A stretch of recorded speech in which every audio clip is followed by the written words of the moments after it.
from Dubai. I'm Rachel Price and welcome to the podcast Not Just Making the Tea, a show where we talk about the realities of our career and life choices whilst made at school and college. It's all about celebrating the parts that don't go to plan as much as those which do. With every chat we explore what life skills there are to be learned and how they can influence and help us to succeed. This season, the focus is on key skills and the attributes which we all need to be more successful in our everyday lives.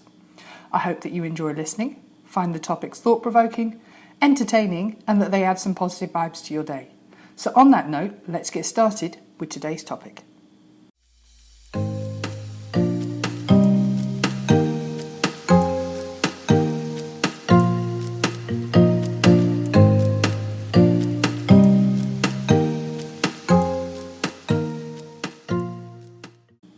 You can achieve a lot in 12 months when you surround yourself with new ideas.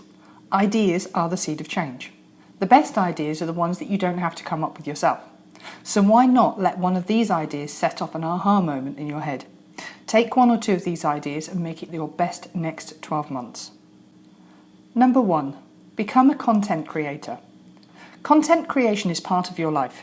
You create content for work, whether it's professional or education, in the form of slide decks. You write content in emails. You post parts of your life called content on social media. You write a lot of text in direct messaging apps. Life on the internet is full of content creation. So become aware of how much content you are actually creating. Become conscious of the content that you're creating. Then take a few pieces of that content and release them into the world. It sounds so tiny and obvious, and I'm sure you've thought of it before, but have you actually done it yet? Could you do it anymore? The internet has made content accessible for all. In simple terms, that means you can get paid to create content. You're doing it anyway, so why the heck not? Look at your social media profiles for clues of what direction you're heading in.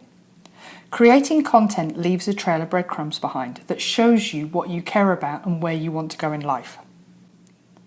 Number 2, do something you would never dare to do. It's what you're afraid of that creates remarkable growth. All you need is 60 seconds of courage to break your past beliefs and try something new.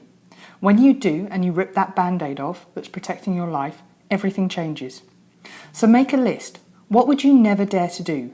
Could you just do it for 60 seconds? So now is the time to take a leap of faith, as they say. Number 3, forgive someone who doesn't deserve it. You grow when you forgive. Forgiveness is not about the person that you're actually forgiving. Forgiveness is about setting yourself free from the BS reasons that you're angry with someone. If you had 24 hours to live, would you still care about staying firm and not forgiving that person who wronged you? I appreciate forgiveness is hard. Forgiveness feels like you're giving a piece of yourself away. But when you do, you realise that there is so much more you can achieve without all that built-up hate inside you. Especially if that is directed towards those people who broke your rules for life. Number 4, learn how money works. It's not about how much money you earn. It's not about how much money you save. It's not about how much money you've invested. And it's also not about how well you diversify your investments. How much money you end up with is based on your financial education. I've read plenty of articles about how stocks always go up and how you can never go wrong with an index fund. Learning about money will force you to challenge some of those philosophies about finance. What is the difference between buying stocks outright and buying stocks through an index fund? The ownership structure. Why does ownership matter? Because when everybody is running for the exits in a recession or a big event happens in the market, you want to know where you stand. Will one country always be the centre of the financial universe? Will creating trillions and trillions of dollars out of thin air have a lasting effect? Nobody knows. It hasn't been done on this scale before. Does the price of stocks have a multiplying meaning? Yes, everything is relative, which is where the truth lies. Stocks, cash, and banking aren't what you might think that they are. It's nothing to be fearful about, but in a recession, the financially educated increase their winnings, and the financially uneducated live in bliss and have their money taken away from them for reasons that they will never understand. You can learn about how money works by using Google, YouTube, and blogs. No degree is required, but please do watch a short TEDx talk by Payal Patel. She puts forward a strong case for working out exactly how much money is enough.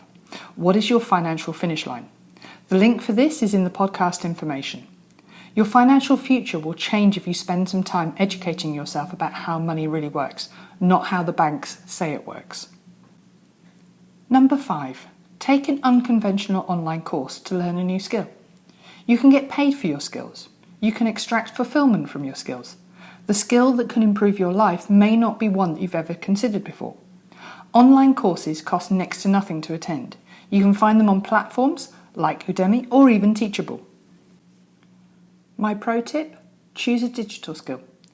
In the work from home world, digital skills will help you a lot. More and more of our lives happen online. One day you might find that you'll be signing in as an avatar that is placed within a 3D space that resembles your office without ever leaving your home. Life can become boring when the current skills that you have no longer excite you. Upgrade your skills to level up your life. Number 6. Write your thoughts down. Now, I don't do journaling. The idea makes me feel a little bit weird. I prefer, though, to write my thoughts down in the form of unpublished drafts that one day I could publish, but probably won't. You might think that writing your thoughts down is a waste of time. You can just think about them, right? You can, although the thoughts in your head are easy to manipulate and turn into lies. When you write your thoughts down, it's hard to lie to yourself. Your thoughts become real when you write them down. When you notice your thoughts, you can have the power to change them. Number 7. Writing helps you to express yourself. So now is the time to notice the stories that you're telling yourself. You tell yourself a story every day about why you can't have the things that you want, whether you realise it or not. These stories drive your life. Once you identify the stories, you can start to change them. My story used to be that I'm stuck in my job and it's everyone else's fault. Once I took ownership of my story, everything started to change. So now is the time to change your story and to start changing and improving your life. Number 8. Clear out all of your junk. As consumers, we're trained to be hoarders. Hoarding is part of the world that we live in. You hold on to your possessions because they have parts of your life trapped inside them and that you don't want to let them go. The junk inside your home creates unnecessary stress. Letting go of your stuff is how you let go of what no longer serves you. The best way to do this is to give your stuff away to someone who needs it, so that the purchases still have value just for someone new. Number 9. Throw a tantrum at your phone apps. You don't need most of them. They are full of business models designed to help you part with your money for a problem that you think that you have. What worked for me was deleting all of my phone apps and then seeing which ones I had to install again. Most of them never got reinstalled again because I didn't really need them after all. The more apps you have, the more software companies you are a servant to. Number 11. Say no to the huge asks without feeling guilty. Anybody can ask you to do anything that they want. People try stuff on all the time to see if they can get away with it. Don't fall for the asks. You can say no to huge asks of your time without feeling guilty. Building up calendar debt gives you less time to spend on what is important to you. Number 12. Be more careful about the books that you read. Most books are junk. They're not worth the 2 megabytes that they take up on your Kindle app. Plenty of people want to offer you a book to read. I would take book recommendations from everybody. I wasted time reading books because I didn't want to waste the time that I had already invested. This is a flawed strategy.